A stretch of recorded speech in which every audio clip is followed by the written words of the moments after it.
कक्षा 10वीं के सभी विद्यार्थियों का बहुत बहुत स्वागत है। यहाँ पर जैसा कि आप जानते हैं कक्षा 10वीं विषय हिंदी का सेट ए बी सी आपको हम प्रोवाइड करवा चुके हैं। यहाँ पर आ चुका है सेट डी 75 नंबर का पूरा पेपर और रहेगा आपका 3 घंटे का। पूरे 3 घंटे में इस पेपर को आपको हल करना है। तो बच्चों यहाँ पर पूरे क्वेश्चन पेपर का सॉल्यूशन हम लेकर आ चुके हैं। अगर आप चैनल पर पहली बार आए हैं तो चैनल को सब्सक्राइब जरूर कीजिएगा। 1 से लेकर तो 23 तक पूरा क्वेश्चन पेपर मैं आपको हल करवाऊंगा। तो यहाँ पर हम क्वेश्चन क्रमांक पहले से हम स्टार्ट करेंगे। क्वेश्चन हमारा है कि एक वाक्य में उत्तर दीजिए। तो रिपोर्टाज किस भाषा का शब्द है?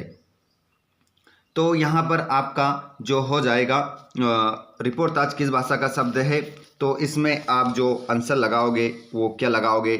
फ्रांसीसी। फ्रांसीसी आपका इसमें आंसर होगा। प्रबंध काव्य के कितने वेद होते हैं? तो यहाँ पर आप जो आंसर लगाओगे वो या तो फ्रांसीसी लिखोगे या फिर आप फ्रेंच लिखोगे। दोनों ही आंसर आपका सही हो जाएगा। प्रबंध काव्य के कितने वेद होते हैं? तो यहाँ पर आपका आंसर हो जाएगा 3। अगला प्रश्न है नेताजी सुभाष चंद्र बोस की प्रतिमा कहाँ लगवा दी गई? तो यहाँ पर आपका आंसर होगा कस्बे के चौराहे पर। कस्बे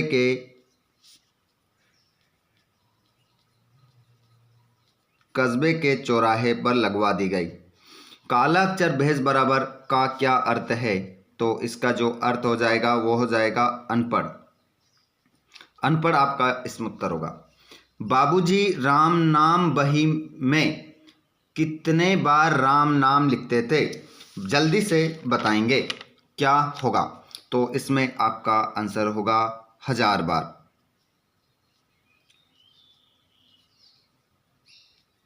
1000 बार इसमें आपका उत्तर हो जाएगा। साना साना हाथ जोड़ी पाठ के आधार पर पहाड़ी कुत्ते कब भौंकते हैं? तो इसमें उत्तर हो जाएगा चांदनी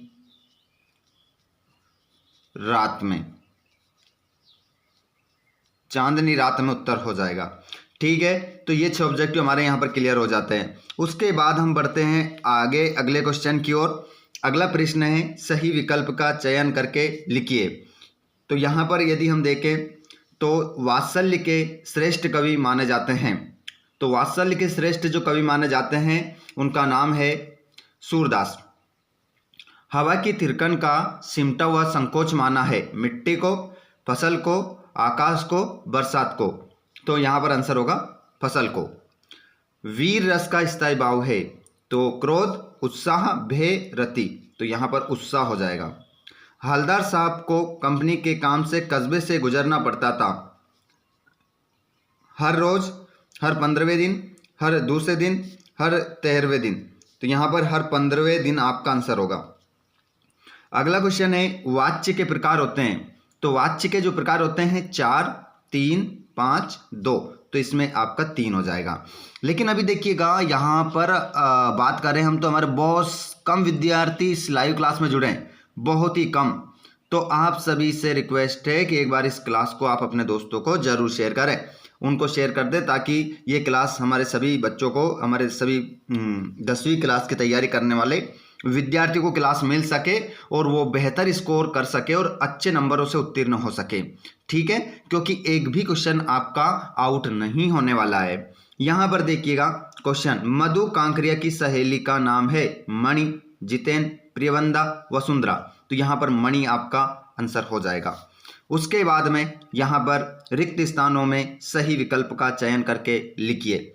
तो यहाँ पर यदि हम बात करें परशुराम ने का वध किया, तो परशुराम ने सहस्त्रबाहु का वध किया। कामायनी एक है, तो कामायनी एक क्या है? महाकाव्य।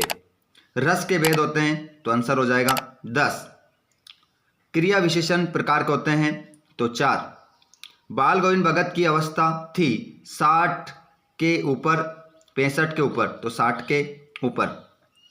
जिजीविषा शब्द का अर्थ है जीने की इच्छा। जीने की इच्छा या जाने की इच्छा।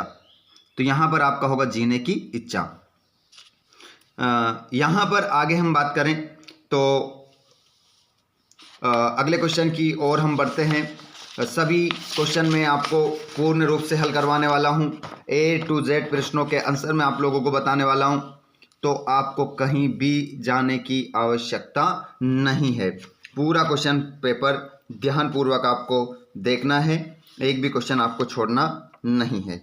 चलिए, तो अगले क्वेश्चन की ओर हम बढ़ते हैं। अगला क्वेश्चन आपका रहेगा यहाँ पर, वो रहेगा सत्य असत्य चयन करके लिखिए। सत्य असत्य चयन करके लिखना है यहाँ पर।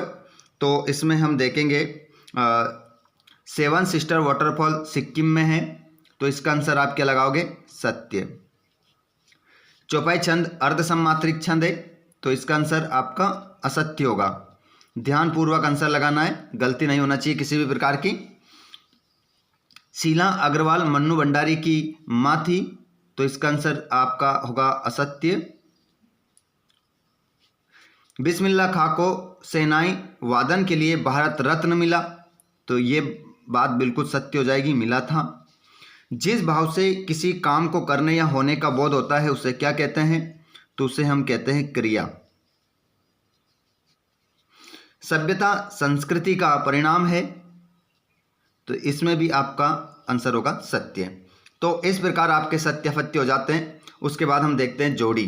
जोड़ी यहाँ पर हम देखते हैं संगतकार, तो संगतकाल को मिलाओगे आप मंगलेव डबराल। लखनऊ, लखनऊ को मिलाओगे बालम खीरा। छंद के प्रकार 3, सेनाई वादक, बिस्मिल्लाह खां, तिस्ता नदी। कहाँ पर पड़ेगी ये? सिक्किम में, है ना? तो 5 नंबर। और गले का हार बहुत प्यारा। तो इस प्रकार आपकी जोड़ी भी मिल जाती है। तो यहाँ से 30 ऑब्जेक्टिव हमारे क्लियर हो जाते हैं। और अब हम बात करेंगे हमारे उन क्वेश्चनों की जो हमें 2-2 नंबर के और 3-3 नंबर के 4 नंबर को देखने को मिलेंगे। चलिए, तो एक साथ हम यहाँ पर देखेंगे बच्चों क्वेश्चन नंबर 6 से लेकर तो 10 तक के उत्तर। क्वेश्चन देखिए पहले। नई कविता की कोई 2 विशेषता, प्रयोगवाद की कोई 2 विशेषता, है ना? तुलसीदास का या जयशंकर प्रसाद की काव्यगत विशेषताएं, 2 रचनाएं, भावपक्ष कला पक्ष लिखना है। और गोपियों ने उद्धव से योग की शिक्षा कैसे लोगों को देने की बात कही है। फसल उपजाने के लिए आवश्यक तत्व कौन कौन से हैं। राम लक्ष्मण परशुराम संवाद पाठ के आधार पर राम के स्वभाव की 2 विशेषताएं लिखिए। तो यहाँ पर संगतकार किन किन रूपों में मुख्य गायक गायिकाओं की मदद करते हैं।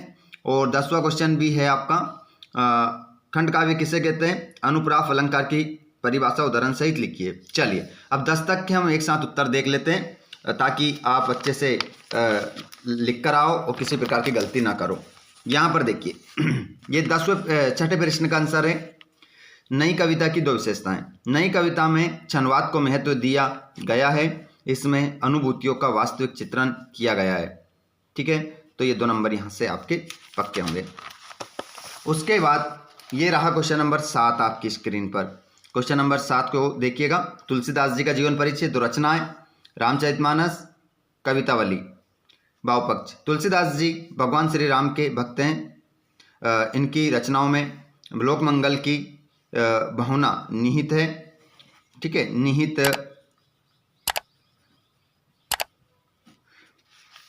है। और कला पक्ष, सगुण भक्ति काव्यधारा के कवि तुलसीदास ने ब्रज तथा अवधी दोनों भाषाओं को अपनाया है। आपका अलंकार विधान अनुपम है। ठीक है, तो इस प्रकार यहाँ 2 नंबर आपको फिर मिलते हैं। 8वां क्वेश्चन भी देख लो। यहाँ पर क्या था 8वां क्वेश्चन? गोपियों ने उद्धव से योग की शिक्षा ऐसे लोगों को देने की बात की है जिनका मन चंचल हो और इधर उधर भटकता रहता है। गोपियों का मन तो पहले से ही श्री कृष्ण के प्रेम के प्रति एकाग्र है, इस प्रकार योग का संदेश उनके लिए निरर्थक है। ठीक है, ऐसा आपको लिखना है। पेपर में यदि पूरे नंबर आपको चाहिए तो इसी प्रकार आपको लिखना पड़ेगा। कॉपी में बेहतर तरीके से आप लिखें ताकि आपको पूरे नंबर आ सके। Question number 9। क्वेश्चन नंबर 9 देखिए। राम लक्ष्मण परशुराम संवाद पाठ के आधार पर राम के स्वभाव की 2 विशेषताएं। तो राम वीर परंतु धैर्यवान है, राम गुरुओं के आज्ञाकारी हैं। ठीक है, 2 विशेषता उसने पूछी थी। 9वें क्वेश्चन में हमने लिख दी है। 9वां क्वेश्चन आप देख सकते हैं, ये रहा। राम के स्वभाव की विशेषताएं, है ना। तो ये 2 विशेषताएं पूछी थी। 10वां क्वेश्चन क्या था वो भी देख लो। ये देखिए, अनुप्रास अलंकार, जब किसी काव्य में एक वर्ण की आवृत्ति 1 से अधिक बार होती है तो वहां अनुप्रास अलंकार होता है। उदाहरण, रघुपति राघव राजा राम पतित पावन सीताराम। 2 नंबर का क्वेश्चन है, 2 नंबर हमें मिल गए। अब हम क्वेश्चन देखते हैं पहले आगे। यहां पर क्वेश्चन हम 11 देखेंगे, स्क्रीन पर देखिएगा। हास्य रस की परिभाषा लिखते हुए उदाहरण भी लिखिए। दोहा छंद की परिभाषा उदाहरण सहित लिखिए। या आत्मकथा और जीवनी में 2 अंतर। तो क्वेश्चन नंबर 11, 12 का अथवा हमें उधर साइड मिलेगा। पहले हम आंसर देख लेते हैं इधर। ये रहा 11वें का उत्तर। हास्य रस का यहाँ पर क्वेश्चन है 11वां वाला। सा हृदय के हृदय में हास नामक स्थायी भाव का विभाव अनुभाव व संचारी भाव से संयोग होता है तो वहाँ हास्य रस की उत्पत्ति होती है।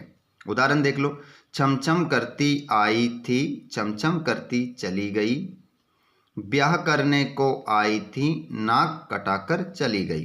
ठीक है, 2 नंबर का क्वेश्चन है, 2 नंबर यहाँ पर आपको मिलेंगे। 12वां क्वेश्चन था यहाँ पर उपन्यास और कहानी में अंतर। उपन्यास में संपूर्ण जीवन का वर्णन होता है, कहानी में जीवन की किसी एक घटना का वर्णन होता है। उपन्यास का आकार बड़ा होता है, कहानी का आकार छोटा होता है। ठीक है, तो यहाँ पर इस प्रकार भी आपको आंसर मिलेंगे। लेकिन यहाँ पर क्वेश्चन में 12वां आत्मकथा और जीवनी में अंतर है। अगर पेज पलटेंगे हम तो हमें मिल जाएगा क्वेश्चन नंबर हमारा अथवा वाला।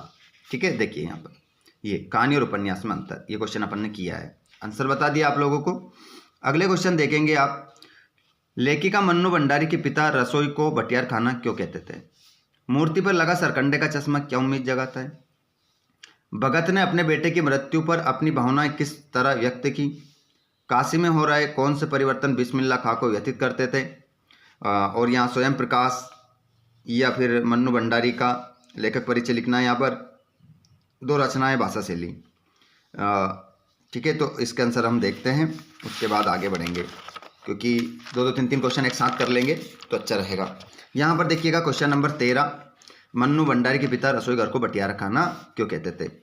देखिए, लेखिका मन्नू भंडारी के पिता रसोई को बटियार खाना कहते थे क्योंकि उनके अनुसार रसोई में काम करने वाली युवतियों की रचनात्मक प्रतिभा जलकर नष्ट हो जाती है। उनकी क्षमता खाना पकाने, सब्जी काटने तथा नए नए पकवान बनाने में ही चली जाती है, उनका स्वाभाविक विकास नहीं हो पाता। देखिए 2 नंबर का क्वेश्चन। क्वेश्चन नंबर 14 जो था उसको भी देख लो। भगत ने अपने बेटे की मृत्यु पर अपनी भावनाएं कबीर के भक्ति गीत गाकर व्यक्त की और अपनी पुत्र वधू को शोक की जगह उत्सव मनाने को कहा क्योंकि उनके बेटे की आत्मा का मिलन परमात्मा से हो गया था। तो ये 2 नंबर का क्वेश्चन। क्वेश्चन नंबर अगला देखिए, क्वेश्चन नंबर ये रहा 15। यहाँ पर मन्नू भंडारी का परिचय। 2 रचनाएं, महाभोज आपका बंटी, और उसके बाद में मन्नू भंडारी की भाषा आम बोल चाल की व्यवहारिक भाषा है। आपने तत्सम, तद्भव तथा देशज और लोकोक्ति और मुहावरों का स्वाभाविक प्रयोग किया है। आपने वर्णात्मक, भावात्मक, संकेतात्मक एवं व्यंग्यात्मक शैली का प्रयोग किया है। तो 2 नंबर का क्वेश्चन, 2 नंबर हमें मिलेगा। उसके बाद में क्वेश्चन आगे हम बढ़ते हैं। निम्नलिखित वाक्यांश के लिए एक शब्द लिखिए। जिसके आने की तिथि ना पता हो तो उसे क्या कहेंगे? जो सब कुछ जानता हो उसे क्या कहेंगे? समास विग्रह करके समास का नाम लिखना है। देशभक्ति, तो यहाँ पर हो जाएगा देश की भक्ति, देशभक्ति, देश की भक्ति। और यमुना, गंगा, तो गंगा और यमुना, ऐसा इस प्रकार हो जाएगा समास विग्रह। और समास का नाम तत्पुरुष समास, द्वंद्व समास। तो यहाँ पर देखिएगा क्वेश्चन नंबर 17 तक मैं आंसर बता देता हूँ आपको। कभी श्वेत तो कभी रंगीन पताकाओं का फहराना किन अलग अलग अवसरों की ओर संकेत करता है? भोलानाथ और उसके साथियों के खेल खेलने की सामग्री और आपके खेल और खेलने की सामग्री में किस प्रकार अंतर है, किस प्रकार भिन्न है? चलो तो आंसर देख लेते हैं। ये रहा क्वेश्चन। जिसके आने की तिथि पता ना हो अतिथि, जो सब कुछ जानता हो सर्वज्ञ। 2 नंबर। अगले क्वेश्चन की हम बात करें तो यहाँ पर क्वेश्चन है आपका, सड़क के एक तरफ श्वेत पताकाएं लगी थी, किसी बुद्धिस्ट की मृत्यु पर श्वेत पताकाएं फहराई जाती है, जबकि किसी नए कार्य के अवसर पर रंगीन पताकाएं फहराई जाती है। इन पताकाओं को हटाया नहीं जाता है, वे स्वयं नष्ट हो जाती है। तो ये 2 नंबर का क्वेश्चन है। आगे बढ़ते हैं। 17 तक हमने कंप्लीट कर लिया है। आगे हम बढ़ते हैं। तो क्वेश्चन नंबर 18, निम्नलिखित पद्यांश की संदर्भ प्रसंग सहित व्याख्या कीजिए। नाथ संबुधन भंज निहारा, होय केव एक दास तुम्हारा। आय सुकहा कहिए किन मोई, सुनी रिसाई बोले मुनि कोही। सेवक सो जो कर सेवकाई, अरि करनी करी करई लड़ाई। सुनाऊ राम जय शिव धनु तोरा, शेष भाव समसो रिपु मोरा। इन पंक्तियों का हमें संदर्भ प्रसंग करना है। अगर आपको ये नहीं समझ में आता है तो नीचे वाली कर सकते हैं। उंगलियां माँ की कराती रही है मधुपर्क, देखते तुम इधर कन की मार। तो इनका कर सकते हो या इनका कर सकते हो। चलो मैं ऊपर वाली का आपको बता देता हूँ। ये देखिए, संदर्भ प्रसंग इस प्रकार से किया जाता है। संकेत, ये संकेत बना देते हैं ऐसे। संदर्भ, प्रस्तुत पद्यांश हमारी पाठ्यपुस्तक क्षितिज भाग 2 के पद्य खंड के पाठ राम लक्ष्मण परशुराम संवाद से लिया गया है। इसके रचयिता तुलसीदास जी हैं। प्रसंग, सीता स्वयंवर में शिव धनुष टूटने पर परशुराम के क्रोध करने पर राम ने उत्तर दिया। यहाँ पर भावार्थ, राम जी कहते हैं कि हे नाथ, जिसने भी ये धनुष तोड़ा है वे आपका दासी होगा। इस पर परशुराम क्रोध में कहते हैं कि सेवक वो होता है जो सेवा करे, दुश्मनी के काम नहीं। सुनो राम, जिसने भी ये शिव धनुष तोड़ा है वे मेरा सहस्त्र बाहु के समान शत्रु है। काव्य सौंदर्य भी यहाँ पर आप देख सकते हैं। एक अच्छा विद्यार्थी हमेशा काव्य सौंदर्य लिखता है। इस पद्यांश में अवधी भाषा का प्रयोग हुआ है। तुलसीदास ने शगुन भक्ति काव्य धारा को अपनाया है। तो इस प्रकार यहाँ पर हमारे 3 नंबर पक्के हो जाते हैं। आगे हम बढ़ते हैं क्वेश्चन नंबर 19 की ओर। ये रहा क्वेश्चन नंबर आपका 19। बार बार सोचते क्या होगा उस कौम का, जो अपने देश की खातिर घर गृहस्थी जवानी जिंदगी सब कुछ होम देने वालों पर भी हंसती है और अपने लिए बिकने के मौके ढूंढती है। ये वाला कर दो या ये वाला कर दो। ठीक है, चलिए तो यहाँ पर मैं बता देता हूँ आपको कि कौन सा आप करेंगे, जो बहुत ही आसान रहेगा और बहुत ही सरल रहेगा। तो यहाँ पर देखिएगा, वो है, यहाँ पर देखिएगा, पूरा हम कंप्लीट कर लेंगे इसको। संकेत, बार बार सोचते हैं, बिकने के मौके ढूंढते हैं।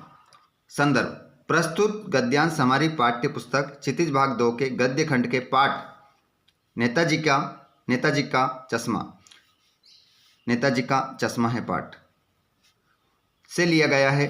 इसके रचयिता स्वयं प्रकाश जी हैं। उसके बाद प्रसंग, इसमें हलदार साहब कहते हैं कि उस कौम का क्या होगा जो उन लोगों का मजाक उड़ाते हैं जो देश के लिए सर्वस्व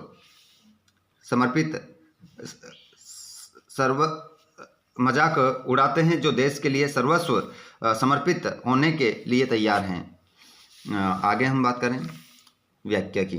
तो व्याख्या, हलदार साहब कहते हैं कि वे सोच रहे हैं कि उस कौम का क्या होगा जो उन लोगों का गंदा मजाक उड़ाते हैं, जो अपने देश के लिए अपनी हर गृहस्थी जवानी जिंदगी सब कुछ का त्याग कर देते हैं।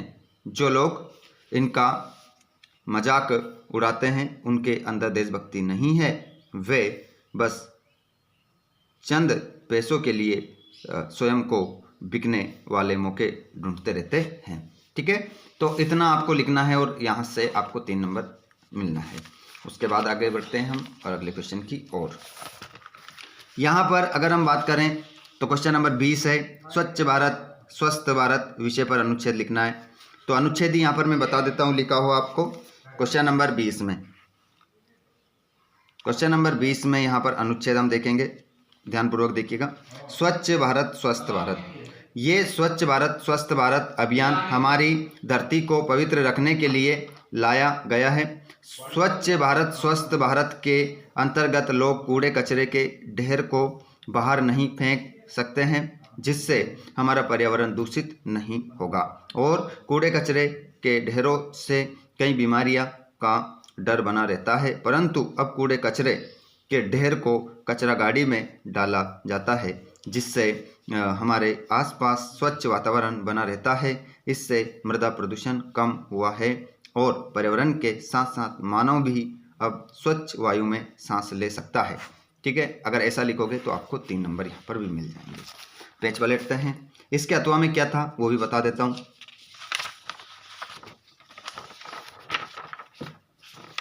यहाँ पर देख सकते हैं इसके अथवा में कंप्यूटर का उपयोग के संबंध में शिक्षक और छात्र के बीच संवाद लिखना था, लेकिन हमने अनुच्छेद कर लिया है। उसके बाद में यहाँ पर एक अपठित काव्यांश या गद्यांश है, जिसमें से आपको एक करना है। ये गद्यांश आप देख सकते हैं, इन प्रश्नों के उत्तर इसी में से ढूंढ कर देना है। और ये काव्यांश है जिसका उत्तर ये यहाँ पर आपको मिलेंगे। और यहाँ पर हम शुल्क मुक्ति हेतु प्रार्थना पत्र, ठीक है, और यहाँ पर निबंध। तो ये 3 क्वेश्चन मैं आपको एक साथ बता देता हूँ। क्वेश्चन नंबर 21, 22, 23 और ये 4 नंबर क्वेश्चन रहेंगे। अब ये देखिएगा, उपर्युक्त गद्यांश का उपर्युक्त शीर्षक मन की एकाग्रता का महत्व हो जाएगा और उत्कृष्ट पद की प्राप्ति के लिए एकाग्र मन से पढ़कर परीक्षा में उच्चतम श्रेणी प्राप्त करना आवश्यक है। देखिए ये रहा क्वेश्चन,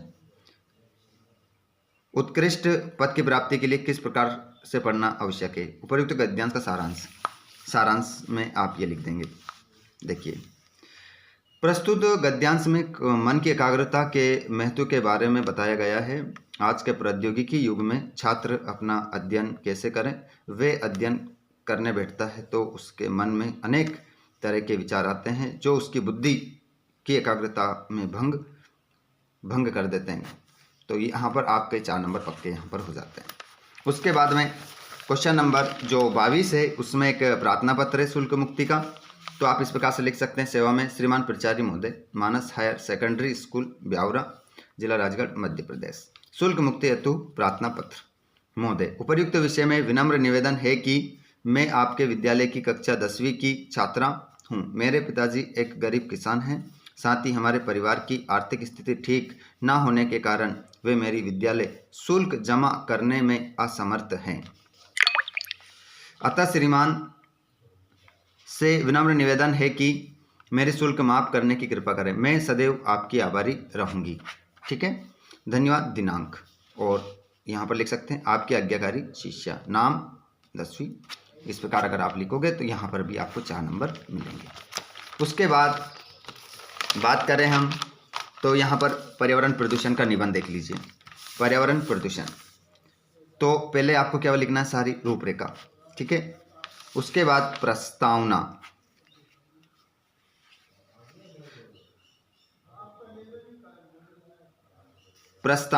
ठीक है। तो यहाँ पर पर्यावरण प्रदूषण मानव जीवन की सबसे बड़ी चुनौती है। जल, वायु, ध्वनि, मृदा आदि प्रकार के प्रदूषण बढ़ रहे हैं। मानव अपने लालच को पूरा करने के लिए प्रकृति के साथ छेड़छाड़ कर रहा है।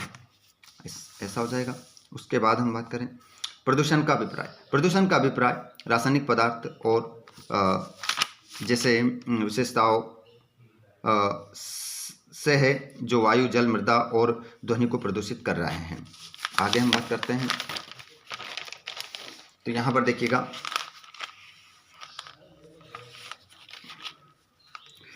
प्रदूषण के प्रकार। प्रदूषण कई प्रकार के होते हैं, वायु प्रदूषण, जल प्रदूषण, ध्वनि प्रदूषण। वायु प्रदूषण विभिन्न प्रकार के कारखानों की चिमनियों से निकलने वाले धुएं से वायु प्रदूषण हो रहा है और रास्ते पर चलने वाले यंत्रों के द्वारा भी वायु में जहर घोला जा रहा है। इससे सांस लेने में परेशानी होती है। जल प्रदूषण कारखानों और फैक्ट्रियों से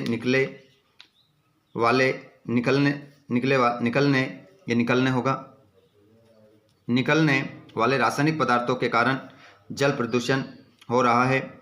इन पदार्थों को जल में छोड़ा जाता है, जिससे जल में रहने वाले जानवरों को परेशानी होती है और मानव को स्वच्छ जल नहीं मिल पा रहा है। तो यहाँ पर जानवरों की जगह आप जीवो लिखोगे तो ज़्यादा बेटर रहेगा, जीवो। आगे यदि हम बात करें ध्वनि प्रदूषण, इस कर्णवेदी ध्वनि के मध्य रहना बड़ा कठिन है। यह है ध्वनि सड़कों पर घूमने वाले यातायातों की वजह से है, जो बिना मतलब हॉर्न बजाकर ध्वनि प्रदूषण को बढ़ाते हैं। ठीक है, तो इस प्रकार आपको लिखना है। अच्छा लिखा है, निबंध को ऐसे ही लिखा जाता है। आगे हम बात करते हैं। तो अगला है आपका पर्यावरण जो प्रदूषण की है उसकी रोकथाम। लगातार बढ़ने वाले प्रदूषण पर रोक लगाना जरूरी हो गया है। हम पेड़ों को बचाकर और नए पेड़ लगाकर बढ़ते प्रदूषण को रोक सकते हैं और बिजली वाले यातायातों का उपयोग कर वायु प्रदूषण को रोक सकते हैं। आगे भी अगर हम बात करें तो प्रदूषण को रोकना जरूरी हो गया है। हम मृदा, वायु, जल, ध्वनि प्रदूषण को रोक सकते हैं यदि हम इनका सदुपयोग करें तो प्रदूषण कम हो सकता है। हमें ज़्यादा से ज़्यादा पेड़ लगाने चाहिए और पेड़ को काटने पर रोक लगाने से पर्यावरण प्रदूषण कम हो सकता है। तो इस प्रकार आप लिखना है आपको, और छोटी छोटी गलतियों से आपको क्या करना है, बचना है। ठीक है, तो इस प्रकार यहाँ पर भी आपको 4 नंबर मिलते हैं। तो ये पूरा क्वेश्चन पेपर का हल यहाँ पर हो जाता है। एक भी क्वेश्चन हमारा नहीं बचता है। अगर आपको वीडियो अच्छा लगा हो तो वीडियो को लाइक जरूर करें। अगर आपको आंसर का PDF चाहिए और इस पेपर का PDF चाहिए आपको, तो आपको हमारा WhatsApp group, Telegram group join करना पड़ेगा, जिसकी लिंक हमने डिस्क्रिप्शन में दे रखी है। वहाँ पर PDF आपको मिल जाएगा। साथ में यदि आपको नहीं मिलता है और यदि आप हमसे डायरेक्ट बात करना चाहते हैं तो आप हमें इंस्टाग्राम या फेसबुक पेज पर फॉलो करें, जिसकी लिंक हमने डिस्क्रिप्शन में दे रखी है। धन्यवाद। Thanks for watching. जय हिंद।